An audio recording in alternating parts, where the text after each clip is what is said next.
I'm doing lip gloss because I think that Charlie deserves that. I'm glad we turned on the camera and then both instantly scrammed. Putting on lip... Banksy didn't... Banksy... No, I would not glam shame you. Glam shame is the best term. I saw a TikTok today about how women in the workplace who don't wear makeup earn less. Like, basically, makeup correlates with how much women earn in the workplace. Really? And a lot of women have stories of their managers telling them they need to wear makeup to work to, like... So it's like... And the TikTok was just talking about how even when women don't want to participate in these patriarchal ideals, it's like... You still kind of have to sometimes, or you accept the consequences of not, which is often too high to pay. Mm-hmm. Guys, it's finally happening. I feel like this is the perfect compromise because you did not want to do the Provo Bachelor again. But I'm a sucker for a Mormon love story. I just have to...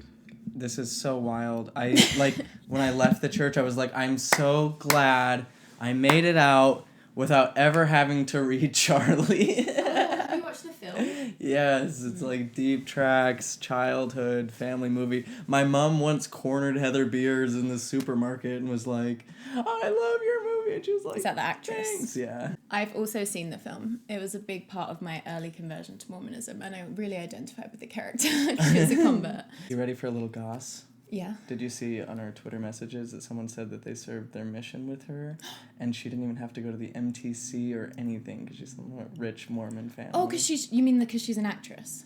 Even before, she just like had it. She's like from like a rich Mormon family. So you don't have to go to the MTC if you're from a rich Mormon family? You know, there's certain things you could just... Isn't that like the best part of a mission? I don't know. Depends who you ask. Yeah. I had a horrible time. Well, just a truly like bipolar time there. Yeah. Truly miserable, and then like, I'm so happy!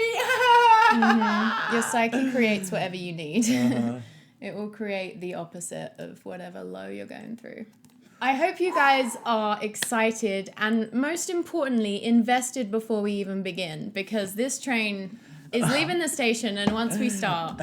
We're on a roller coaster, and I'm like, oh no. 14 14 weeks of content. I think I want to get off. What did I sign up to? Wait, actually, I hate heights. I hate moving fast. I hate my friends. I hate that. Quick announcement to our Patrons. We love you. You're running this train, this gravy train. Tanner, I've just discovered something insane. This is signed by the author. What? To what I presume is Irene. Or Aaron? Or Aaron. Great to meet you, Jack Wayland. Oh, Jack has touched this. It's been jacked. So do you think we should just switch off page at a time, or do chapters at a time? How should we read? Honestly, well, we can take turns. I think people will enjoy listening to your voice more, but we can take turns. So it's like my dad wrote a porno when the main guy just reads it. Yeah, maybe you try it and we'll see it, and then I'll try it, and then we can hear people be like... If you're like, I'm getting bored of your dulcet tones, switch off, and next week Tanner can read it. If you want like a prepubescent crackling voice, then yeah, I can read.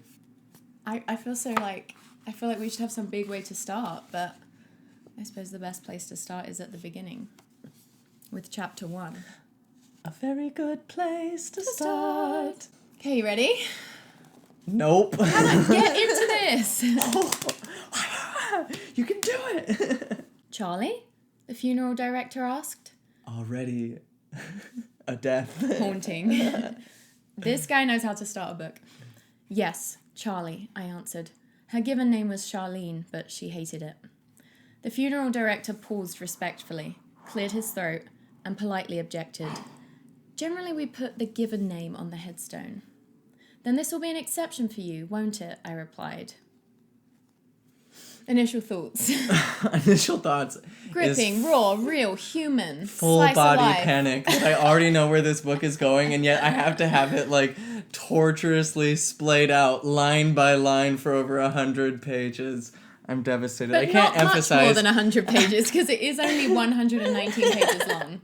That's almost... This is the lost 119 pages of the Book of Mormon. How lucky. Oh, I don't know if I can do this. What the hell, I'm hard pressed to read books that I like reading. The point is to roast. Tell us why you don't like it. Okay, Pick it to here pieces. we go. It all began 6 years ago, between my junior and senior years at Brigham Young University. I stayed at home that summer and worked as a computer programmer for an engineering consulting firm in Salt Lake City. Dad and I jogged 2 miles that early June morning, and we're eating our nut-like cereal on the patio overlooking the city. What nut-like cereal? I think that's like when you don't want to say special K. It's nut-like. What is like nuts but isn't nuts? Nut-like cereal. A seed cereal. A cereal of seeds. Sam. Oh my god, this is Sam. Uh-oh. Sam, you remember the new manager I was telling you about? Dad asked as he downed his vitamin pill. He asked, but there's no question mark. Is this... I guess I'm not prepared for, like, poor writing. Oh, you better buckle up. Well, because I'm like, this, Mormons know how to write a book, like, grammatically, spelling-wise, This literally is Mormon. My dad wrote a porno because this is, like... A Mormon can't write about sex, so it's just going to be every titillating detail. Sam, you remember the new manager I was telling you about? Dad asked as he downed his vitamin pill. The one that was transferred from New York. Well, he's finally found a house and his family moved out here last week. He's got a daughter your age. Naturally, she doesn't know anyone in Utah. Naturally. That is the Why natural would state anyone of know all anyone? humans. He paused, hoping I'd volunteer and not force him to spell it out. This is the crossroads of the West, motherfucker. Everyone's passing through here. That's too bad, was the best I could do. Okay, so this guy's not trying to meet Charlie. No, Even though he's a single Mormon man, he's like, no. I did not want to go pick up some hot single woman. I was wondering if you'd take her out just once as a favor. I'm kind of low on money right now. I'm saving to get my Jeep fixed. I can't get out of four-wheel drive. What a problem. Which means I just end up mudding all the time. Yeah, I'm just like Jeeping all day. Maybe I could help you out, Dad said. Is this girl LDS? I asked. Well, no. Sorry, I only date LDS girls. As if that would be news to his father, who's like, if you bang a non-Mormon girl, you'll go to hell, and I don't know. I was enjoying this. It was the same discussion we'd had in high school, but this time the roles were reversed. That is cheeky. I'm not asking you to marry her, Dad pleaded. Think of it as missionary work. Ew! I already hate where this is going. Think of picking up a co-worker's daughter as missionary. I bet your co-worker would love to hear that.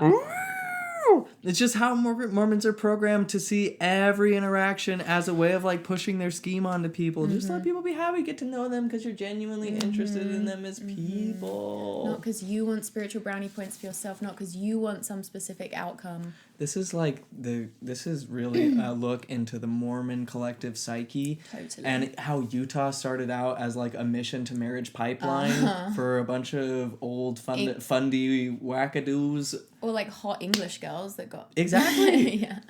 All right, I reluctantly conceded. I'll take her to the visitor center and then buy her a milkshake. That's what every guest of Utah wants to do, go to the visitors center. He doesn't even say like of the temple, it's just assumed that everyone will know.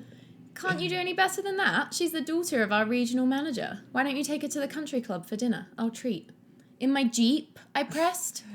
She's gonna roast me about the 4-wheel drive, Dad. No, take my car. Good idea, Dad, I said, basking in my brilliant victory. Oh yeah, the witty repartee is just like, I love it. The elation was short-lived, however, as the event arranged by the two fathers approached. How God intended it.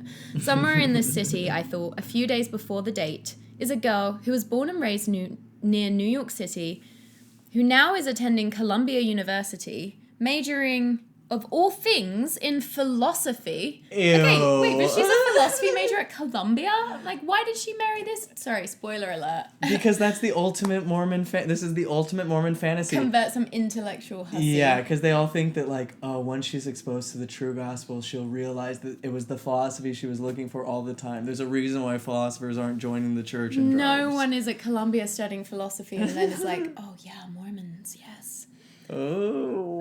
Anyway, she's the girl from Columbia majoring in philosophy, and I'm going to be stuck with her for one long, dreadful evening. Okay, so in this guy's mind, being from New York, attending Columbia, and majoring in philosophy is cause for, like, dreading an evening with someone. She already sounds like she's going to be too prideful to learn the gospel from me. Already sounds too prideful. I'm going to have a horrible time trying to convert this girl. He'd just rather have some, like, cookie-cutter, vapid Utah girl with no intellectual interest in... Yes.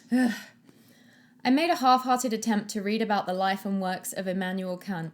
How do you say that? Kant? Kant. Kant. I can't believe it's not Kant. Kant. Botan. Kant. I just feel like an English person might say Kant. If you're British, can you comment and tell me how to?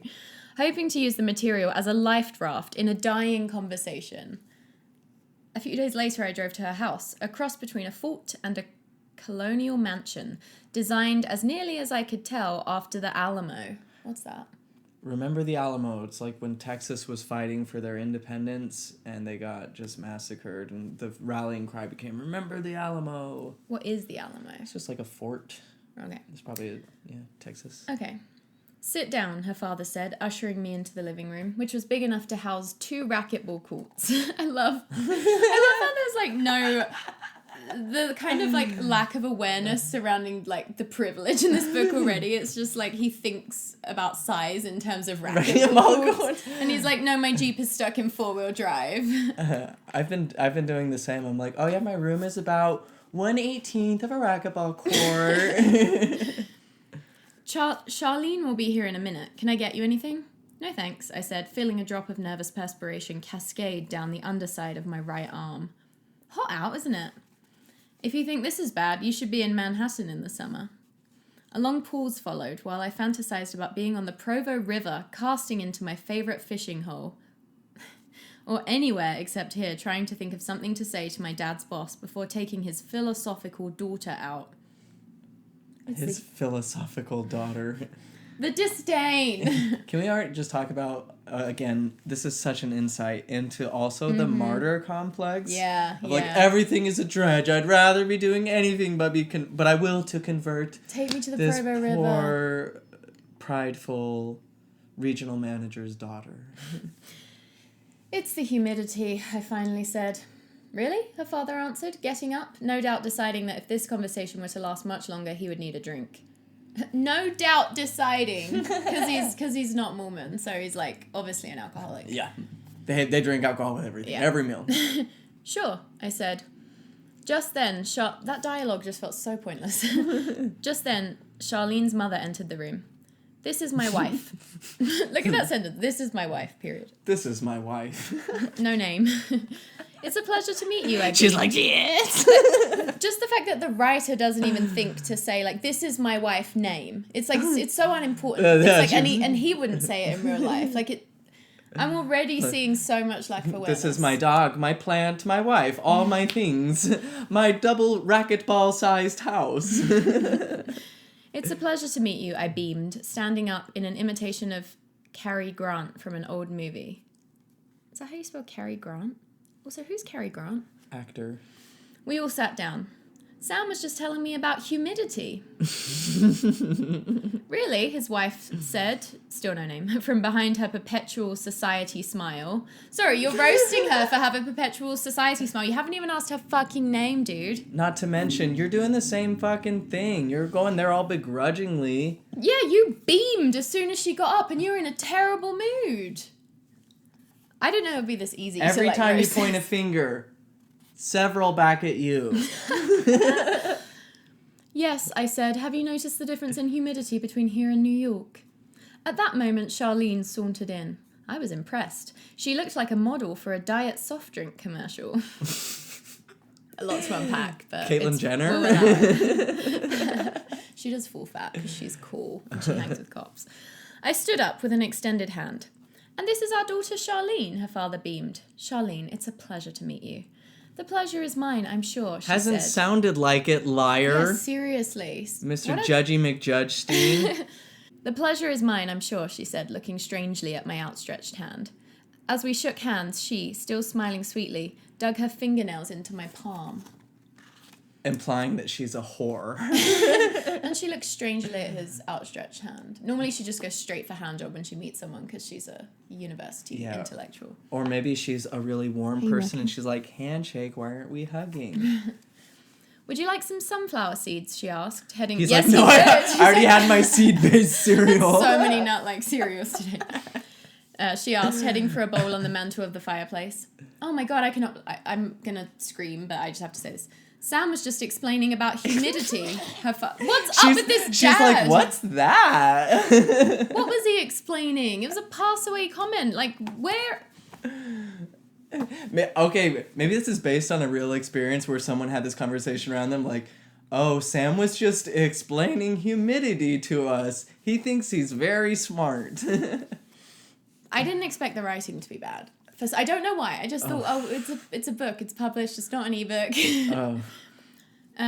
Sam was just explaining about humidity. Her father commented as he got up again to finish mixing a stiff drink to help him through this. Don't assume his motivations. Like, the man just wants to have a drink. He's just traveled into town. Yeah, you're the one who sounds like you need a drink and yeah, honestly you need a stiff drink. Like, you need to chill. It must have been fascinating, she said dully. How do you say dully? Dully. Thrusting the bowl of sunflower seeds at me. Go on, take a big handful. Take a big handful of seed.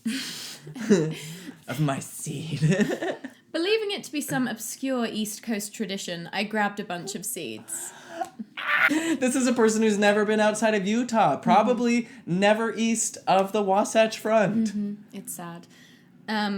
Maybe the writer is deliberately showing how small-minded Sam is. Let's hope. Let's hope. Blah, blah, blah. He's grabbing the seeds. There's a difference in humidity between here and New York. So what? She asked. Exactly. That's where I'm at. Nervously, I cracked a seed between my teeth and picked out the meat with my tongue. I should have Is this like a sexy... Is he trying to do erotica? This is Mormon erotica, just so you know. I should have wondered why nobody else was having any, but it wasn't until months later I discovered this was Charlie's way of protesting before being forced to go out with a hayseed from Utah. What was the protest? I'm sorry, I was disassociating. The way that Charlie protests being forced to go out with a hayseed from Utah is by eating sunflower seeds, offering the person sunflower seeds. I'm not too sure. Apparently it's a pattern. Hayseed. He's a hayseed. It's a play. Hayseed with a need for it. I get it. Very funny. I believe I'll have a drink too, dear, her mother said. What? I asked. So what if there is a difference in humidity? Charlie pressed. That's why you feel so uncomfortable now, I answered, then finished off several seeds quickly in succession. I don't feel uncomfortable, she said. I looked around for a bowl to put the shells in, didn't see one, and therefore suavely stored them in my left hand, saving my right hand free in case there was a need to shake hands with anyone else. Another unnamed mother. Another wife. That's because we're inside. Wait until later and you'll feel uncomfortable. You mean when I'm alone with you, she countered. That's not what I meant. By this time, I had a pile of saliva-damp shells in my left hand. Her parents stared hypnotically at the shells, waiting to see what I'd do with them. I suppose they thought this to be some obscure Western tradition. There's a lot of supposing going on. Also, I can't believe they... Never mind. I hadn't read that many etiquette books, but somehow I suspected it wasn't proper to plop the mess on their marble coffee table. So there was only one thing to do. I popped the shells in my mouth and chewed them up and swallowed. Can you do that? Psychopath. They're like, actually, we don't really want you. That's a fucking red flag. Yeah. Just be like, hey, do you have somewhere I can toss these? Seriously, grow up. I mean, it doesn't take a fucking etiquette class. All right, Charlene beamed. Well, you kids run along and have a good time, her father said, standing up quickly to get rid of us. So we can have another drink, I bet. We drove silently for several blocks. He's so good at missionary work, I can't believe it. Just being, like, openly disdainful. How much is your dad paying you for taking me out? She finally asked. I was happy to take you out, I lied. I bet. What would you think about turning off the air conditioner? It's freezing in here. Oh no, you're about to get the classic man Mormon line that you're going to love, Tanner. No, it's not. Besides, I very seldom get to drive a car with air conditioning. Why don't you check the blower so it's not aimed directly at you? She sat and glared at the dashboard, rubbing her arms for warmth. Tell me, Charlene, how do you find the difference in elevation between here and New York? She looked at me as if I were crazy. See, we're higher here, I babbled away, and that means the air is thinner, so you have to breathe faster than you did in New York. Have you noticed yourself breathing faster here in Utah? Oof. She glared icily at me, enjoying my suffering. Finally, after what seemed a year, she said, Don't call me Charlene. What then? Charlie. Unable to let disaster alone, I plunged on. See, if you climb some of these mountains, you'd find yourself getting tired because the higher you go, the less oxygen there is, and the less oxygen there is, the faster you have to breathe. That's what I meant about fast breathing. Oh. Killing it, dude. She shook her head and mumbled, "How could my own father do this to me?" How could her own father do that to her? How could he think that this was a good idea? Like, surely he must be... He's working with Mormons. He must know. I don't know. The dad must be decent at business, you know? Yeah, jeez. I decided to abandon the weather and play my trump card.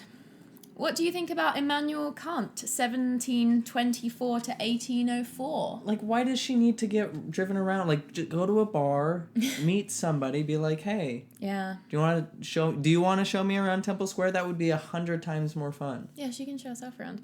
She opened the side window and deliberately adjusted it so the hot outside air was blowing directly on me. It's a waste of gas to have the air conditioning on and the window open. You never told me how much your dad is paying you to take me out. Not enough, I said, giving up. She folded her arms and turned away. When I looked at her a few minutes later, there were tears on her face. Oh my God. This is all really intense. I didn't mean that. I'm sorry. Look, I'm turning off the air conditioning. Oh, and there's a Kleenex in the jockey box. And why would I want one? She challenged. Because you're crying. I'm not crying. My contacts are bothering me. Probably a result of the difference in humidity between here and New York. Anyway, the Kleenex is still in the jockey box. I've got my own, she muttered, rummaging through an old leather bag. Eventually, she found one crumpled, previously used tissue, which she smoothed out and used. Will you take me home, please?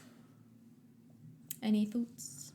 This is like the last guy you want to run into at a party. Absolutely. Or the supermarket. Mm-hmm. Or alone in a car. Yeah, seriously.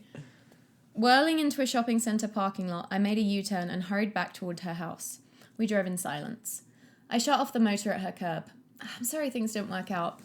It's no big thing.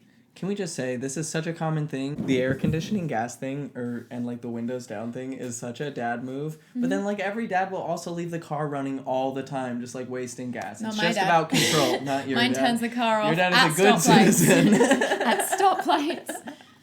He needs help. It's no big thing. No, it's probably my fault. To tell you the truth, I wasn't looking forward to this. I figured you'd be rich, spoiled, and boring. Sorry, but he seems rich, spoiled, and boring.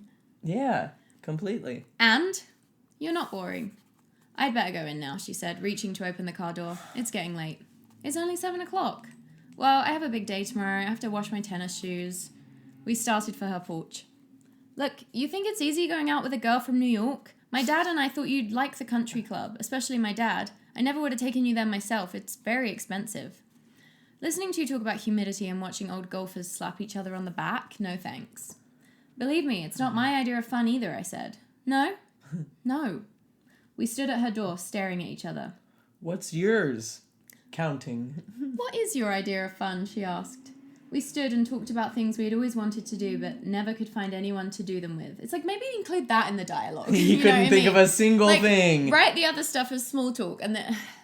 Okay, he's really skipping time here, because he said they're on the doorstep, like, having this goodbye convo, and then she's like, what is your idea of fun? And then they stood and talked about things we'd always wanted to do, but never could find anyone to do them with. Like what? A few minutes later, we drove to a park and blew all my dad's money on a roll of tickets to the Ferris wheel. That feels like a quick plot advancement. Oh, the Ferris wheel that is at Liberty Park in Salt Lake City, Utah.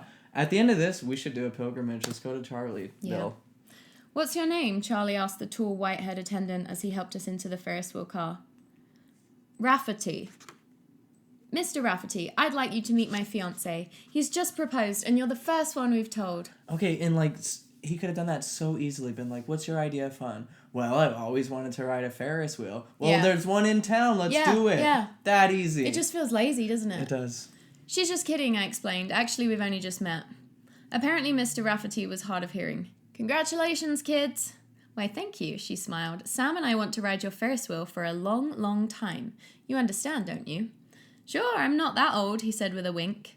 We rode and talked. Up over the trees, the laughing children, the crying children, the picnicking families, the merry-go-round, and then back to earth and Mr. Rafferty, who gave us a smile as often as he could. Are you a Mormon, Sam? Yes, why? 'Cause we could get to third base before the next go-round. Well, is there some way I could learn about Mormons this summer while I'm here? Is there some way?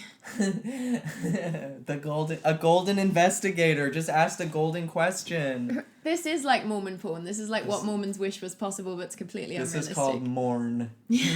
And we're in mourning. We're in mourning. I think I could arrange that, I said. The missionary discussion, held a week later, had gone well, I thought. The missionaries had left after the cake and ice cream. Just like no context, it's just like, of course there's cake and ice cream at this like religious thing. Charlie and I walked in the backyard looking at the garden. Well, what do you think about what we talked about tonight? What are those? She asked. Cabbages. We walked between the rows of the garden. I don't think she had ever seen such a large family plot. Hello, cabbages. She always kept a few vegetables ahead of me. Charlie, what about the discussion? What do you do with all this stuff? We can it. Doesn't my dad pay your father enough? What about the discussion? I don't believe a word of it. And these? Garden beans. Why don't you believe it? The whole thing is ridiculous. Prophets, angels, apostles, books of gold. The hardest thing to understand is why you believe it. I mean, you look like an intelligent person. Is that right? Of course, looks can be deceiving. We'd come to the raspberries. I picked a few for us.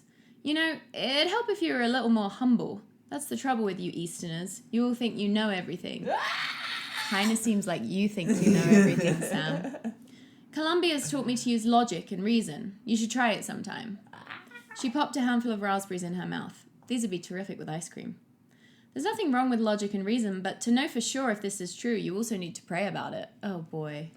We are at 12-year-old reasoning levels in this one. I know what this is. Corn, right?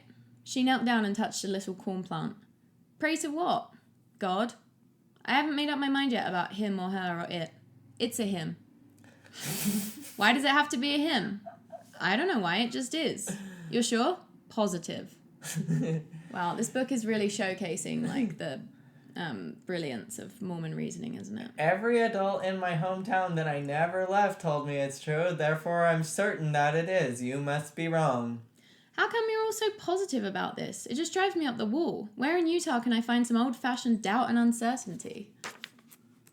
She's right, and it bums me out that they've like created this character so that they can, in their own little delusional way that doesn't bear any resemblance to how humans actually operate or reason. It's the ultimate They can just Mormon, put her down. This is just a shit, you know. The ultimate Mormon romantic sexual fantasy. Yeah, a hot, smart girl who you take down a few pegs or two and prove that she's not that smart. Not a feminist.